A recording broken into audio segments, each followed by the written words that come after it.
It's about something much bigger. The real threat to our league isn't money, it isn't ratings, or even missed calls, or even physical play. The WNBA is on fire right now, and I'm not talking about the kind of heat you want to see. We're talking about a full-blown civil war between the league's biggest superstars and the woman who's supposed to be leading them into the future. Caitlin Clark. Caitlin Clark is officially out of Unrivaled, and yeah, I think we kind of knew that when she was saying playing USA basketball. The face of women's basketball, just threw her weight behind what might be the most explosive call-out in WNBA history. Players are united. Fans are absolutely losing their minds, and the commissioner?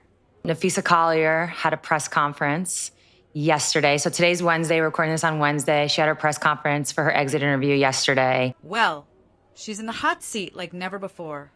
Buckle up, because what you're about to hear is going to change everything you thought you knew about what's happening behind the scenes in women's basketball. People, coaches, players, winning and losing are complaining about these same things. And again, the league talks about sustainability. So let's rewind to where this atomic bomb actually got dropped. Tuesday morning, Minnesota Lynx superstar Napheesa Collier sat down for what everyone thought would be a standard exit interview after her team's playoff elimination. You know the drill.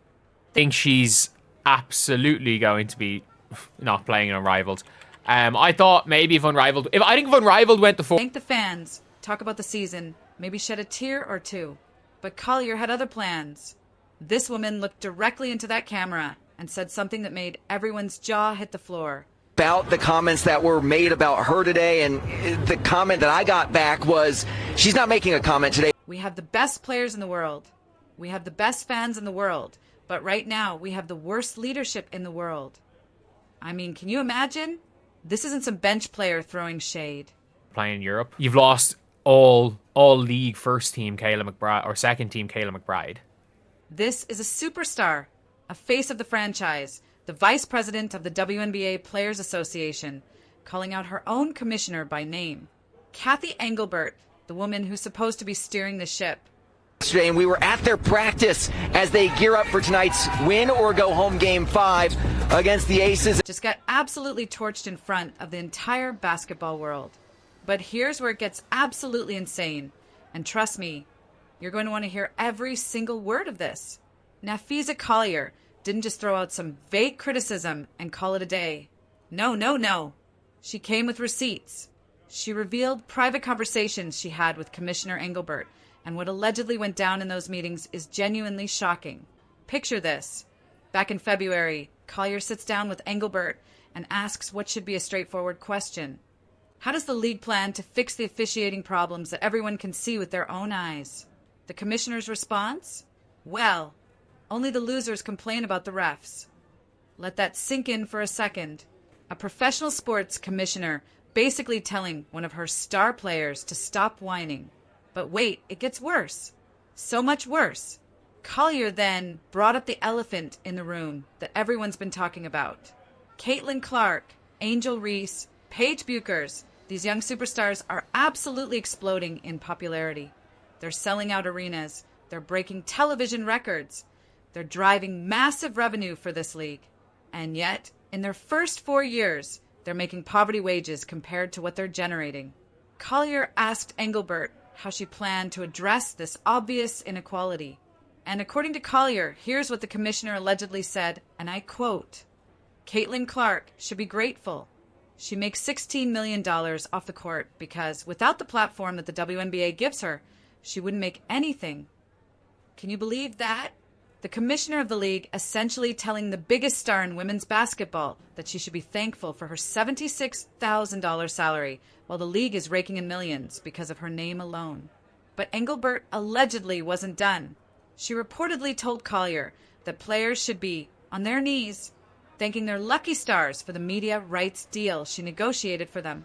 Now, you might be thinking, okay, these are some pretty serious allegations. Surely the commissioner would come out swinging with denials, right? Surely she'd defend herself with facts and set the record straight? Wrong. Dead wrong. Cathy Engelbert released a statement, and let me tell you, it was the weakest, most corporate piece of damage control you've ever seen. She said she has the utmost respect for Napheesa Collier. She said she was disheartened by how their conversations were characterized. But here's the thing, and this is crucial. She never actually denied saying any of it. Not a single specific denial. Just a bunch of corporate speak about how committed she is to the players and the league. It was a non-denial denial, and everyone saw right through it. And that's when the floodgates absolutely exploded open. Because what happened next is something you rarely see in professional sports. Total, complete, unified player revolt. Enter Caitlin Clark herself. On Thursday, just 2 days after Collier's bombshell interview, Clark sat down for her own exit interview with the Indiana Fever. And the question everyone wanted answered: what does the face of the league think about all this? Clark didn't disappoint. She looked into that camera and said, "I have great respect for Fee, and I think she made a lot of very valid points." That right, there is Caitlin Clark, the most valuable player in terms of marketability in women's basketball, essentially saying, Napheesa is telling the truth. But Clark didn't stop there. She talked about how this is the most important moment in this league's history and emphasized the need for great leadership. Then came the dagger. When asked what good leadership looks like to her, Clark said it's all about relationships. Building relationships with your players, with your teams, with everyone involved. And then she dropped this little nugget. She revealed that she hasn't even spoken to Commissioner Engelbert since these alleged comments came to light. The disconnect couldn't be more obvious. The biggest star in your league won't even take your phone call, and you're supposed to be leading this organization? That's a problem. But if you thought Caitlin Clark was diplomatic in her response, wait until you hear what Sophie Cunningham had to say. Cunningham, Clark's teammate with the Fever, came out swinging with the kind of raw honesty that you almost never hear from professional athletes. She straight up said, "I'm just tired of our league. They need to step up and be better." She called for accountability from top to bottom and then dropped this absolute gem. I think there are a lot of people in positions of power in the WNBA who might be really great business people, but they don't know shit about basketball. And that's got to change. I mean, wow. She didn't mince words. She didn't try to play politics. She just laid it all out there. Cunningham talked about how the officiating is so bad that the game isn't even fun to watch anymore because players are just trying to kill each other because that's the only way to survive without getting injured. And when asked specifically about Engelbert's alleged comments about Caitlin Clark, Cunningham said it was pretty shameful that she always makes it about her, Cathy, when it should have nothing to do with her. The criticism couldn't be more direct or more devastating. And the hits just keep coming, because now we've got Aya Wilson entering the chat.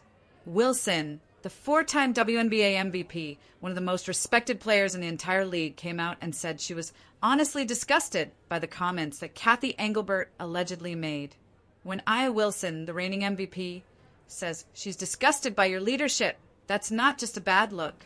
That's a 5-alarm fire.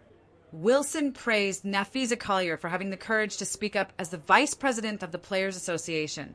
And just like that, you've got the 3 biggest stars in women's basketball, Collier, Clark, and Wilson, all on the same page, all backing each other up, all essentially saying the same thing.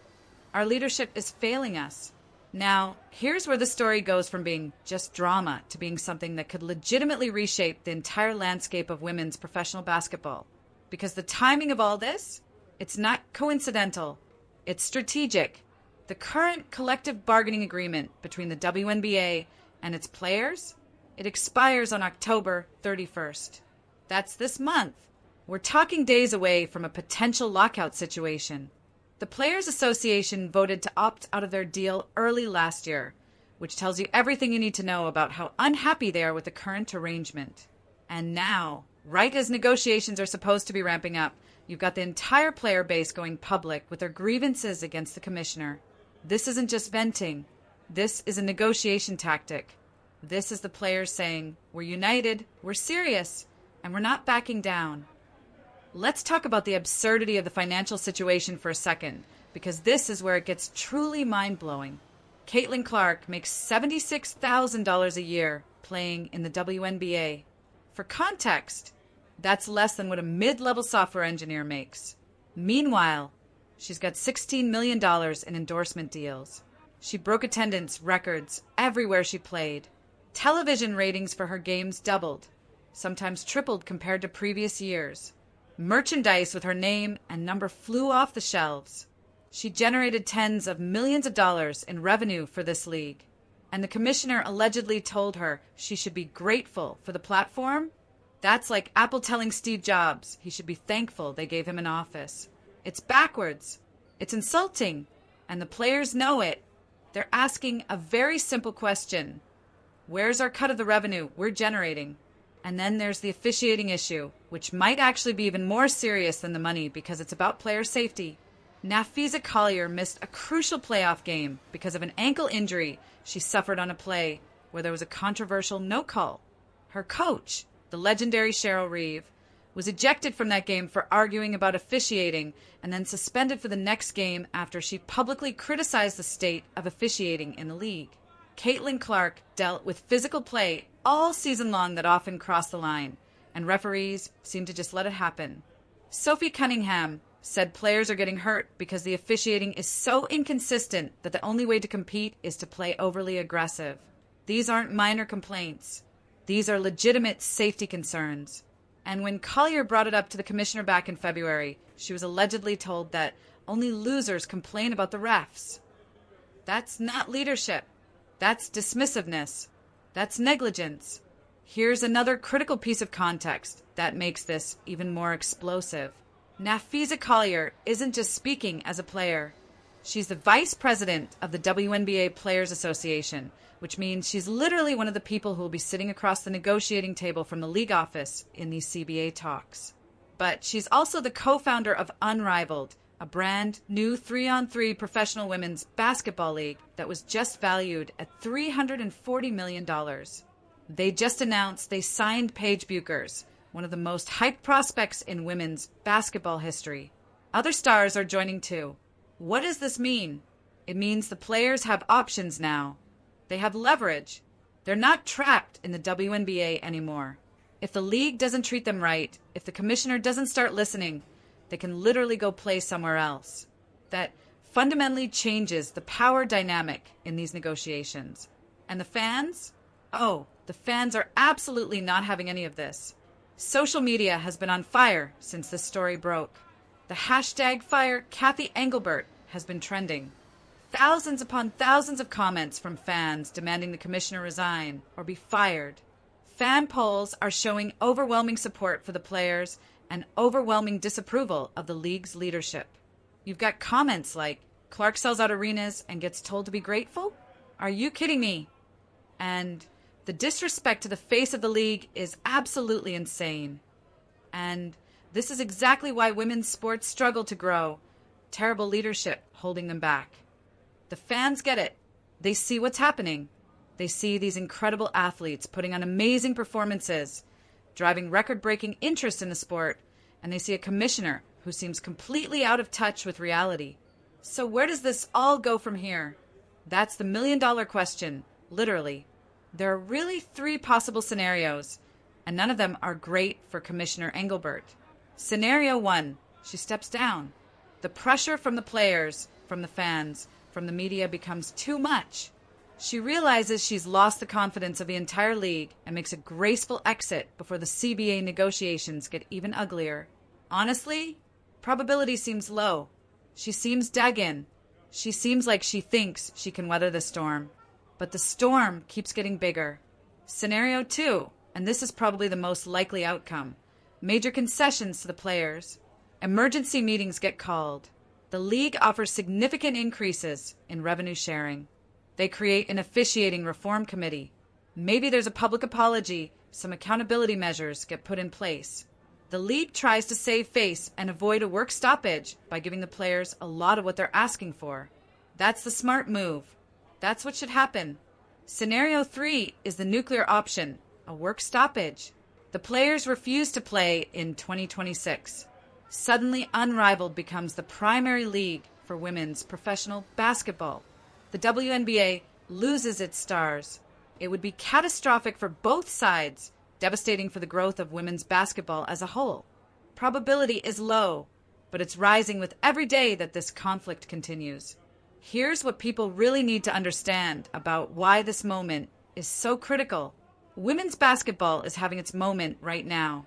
Caitlin Clark, Angel Reese, Paige Bueckers, This generation of stars is bringing unprecedented mainstream attention to the sport. Attendance is skyrocketing. Television deals are getting bigger. Sponsorship money is flowing in. This is the peak opportunity for the WNBA to cement itself as a permanent fixture in American sports culture. But one bad leadership decision, one failure to properly compensate and protect these athletes, could destroy decades of growth in an instant. And here's the thing that the league office needs to wake up and realize. The players have leverage now that they've never had before. Alternative leagues exist. Unrivaled, ice. Other options are popping up.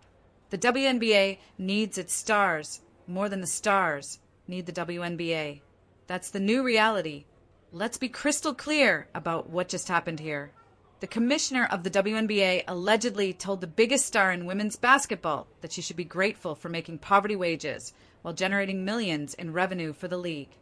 3 of the league's biggest superstars, Collier, Clark, and Wilson, have publicly backed that call out. The entire player base is united behind them. The fans are furious and demanding change. CBA negotiations are happening right now, this month, with the future of the league hanging in the balance. This isn't just drama for the sake of drama. This isn't just athletes complaining. This is about respect. This is about these women who are selling out arenas and breaking records and becoming household names, finally demanding that they be valued appropriately. They deserve leadership that understands basketball, that understands what they're going through, that actually listens to them and fights for them instead of dismissing their concerns and telling them to be grateful. Cathy Engelbert needs to step up, or she needs to step aside. Because if she doesn't, the players have made it clear. They have options now. They're not going to sit quietly while their league is mismanaged. They're not going to accept being told to be grateful for scraps. They found their voices. They found their unity, and they're not backing down. The WNBA will never be the same after this. We're watching history happen in real time, a complete shift in the power dynamics of professional women's basketball. What happens next will determine whether the league rises to meet this moment or whether it fumbles the biggest opportunity it's ever had. And right now, based on everything we've seen, that answer is very much up in the air.